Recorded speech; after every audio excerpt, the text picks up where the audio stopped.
Hello everybody, welcome back to my channel Trading Secrets. This channel is for entertainment purposes only. For those of you who do not know, my name is Ali. I have over 20 years experience teaching accounting, economics, business and law. Through this channel I'll be providing some stock analysis and a quick update on the $1 Million Challenge. So if anybody is not aware of this is a journey of investment of $1,000 to a return of $1 million over a period of 3 years using a strategy called compound return investing.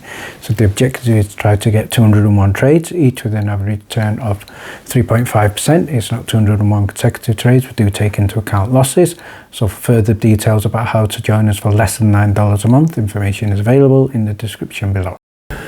In the previous video I looked at MMTLP and the focus was on the response from Rosa to FINRA, so please refer back to that video where the response was broken down and simplified. In today's video we're going to be following on by looking at more legal talk from Rosa with regard to the case, and this was shared in the video from Houston Wade, so go ahead and check that out.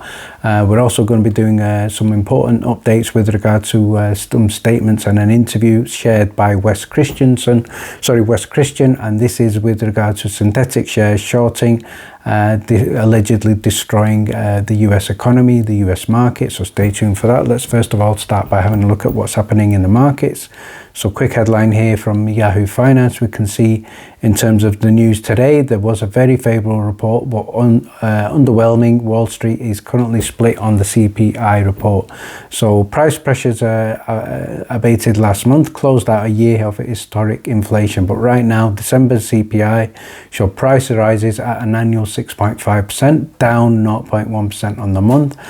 So we're looking at core inflation, which strips out food and energy, up about approximately 5.7% year on year and 0.3% on the month. So not too bad figures. Hopefully we get some more declines going forward. Now have a look at the tweet in question from Roger James Hamilton, giving a shout out here to Wes Christian. So what we can see in the tweet here is it states here, you're going to see in the next month the mother lode of counterfeit shares exposed. So the key word there I'm focusing on is exposed. It's all going to pale. GME, AMC, this could be a turning point for all of us. So a very interesting statement here, and what Wes Christian also stated here is basically he stated in the interview, Wall Street has figured out a way to make more money killing companies than building them. So that's a very strong statement, and I think in the MMTLP community this is something that we have been saying for quite a while. It does not only affect MMTLP, it is affecting many other stocks as well.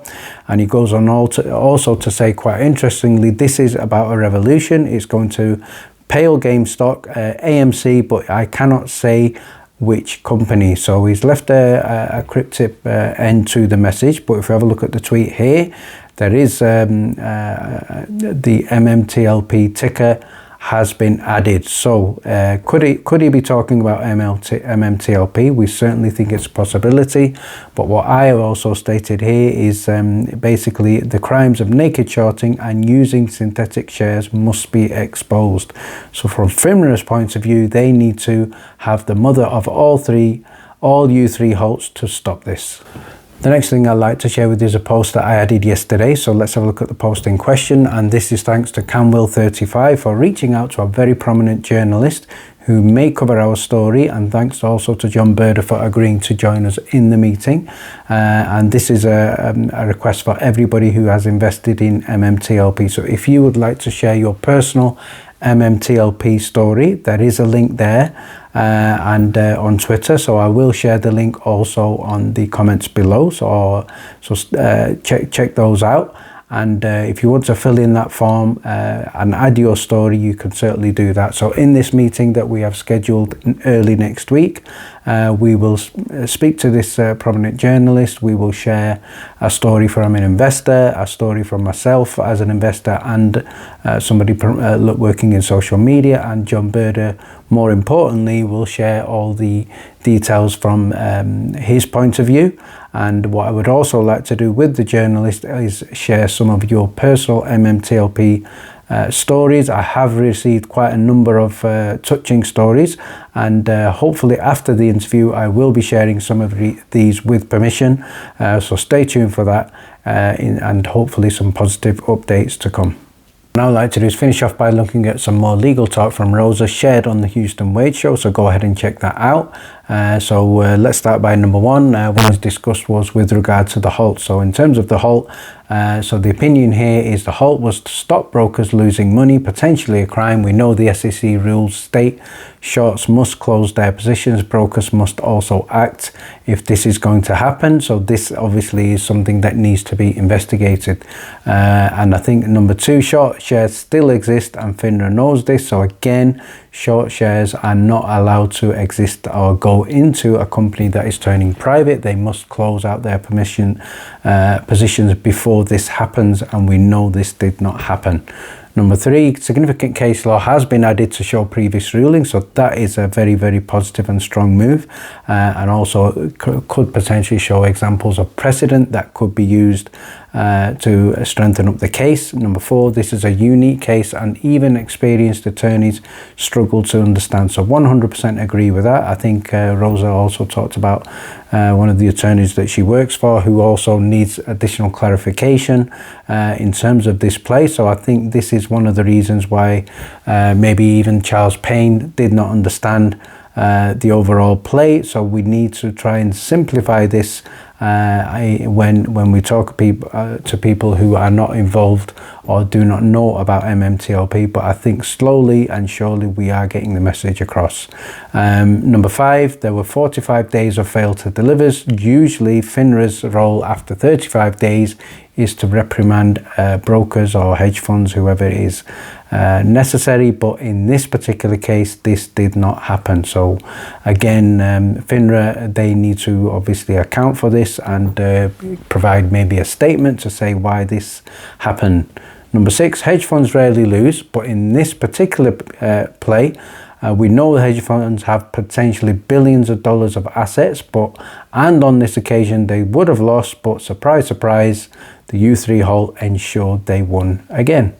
Number seven, a face-to-face hearing will be requested to better explain to the judge. So strong moves. Certainly think just written submissions would not be as good as face-to-face. So that's a great move. Hopefully the judge will accept this. Number eight, the easiest fix we all know will be to give 2 days of trading, or even 4 if there are worries about settlement. So that's something that FINRA should also have considered. Rather than just a U3 halt, they could have said, look, 2 more days on top of the 2 more days, let's make sure there is no uncertainty in settlement. So they could have maybe extended to December the 16th. Why did they not do that? Or why did they not request for that to happen? Number nine, settlement process should not be a risk if FINRA do this daily. So that's part of their job. Why are they now saying it's a risk? It's not a new task. They do know what to do.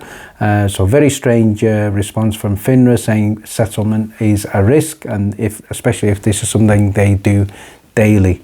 Number 10, the U3 rather than eliminates uncertainty, created uncertainty, and again we know what's happened now. People have lost out big time. We know who's making the billions. So who was this uncertainty to protect? Because we do not know.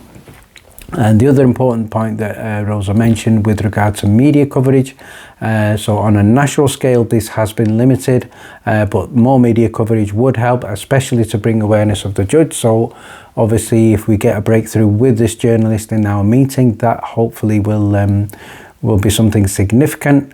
Finally, there was talk with David Lauer. So David Lauer does not understand the dates of MMTLP, and we disagree with him.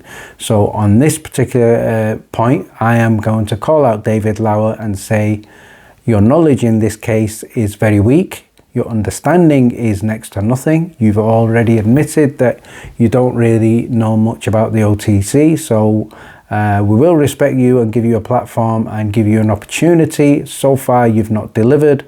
If you are a man of your word, let's have some truth. But as far as I'm concerned, David Lauer, you do not have my respect unless you speak the truth.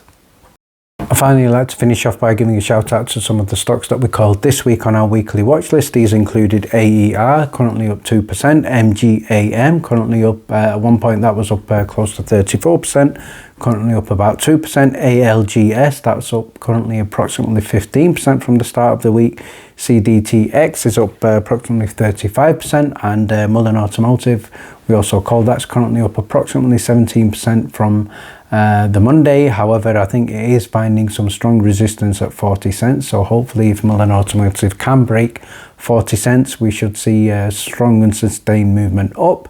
And finally, thank you very much for watching. Please stay tuned.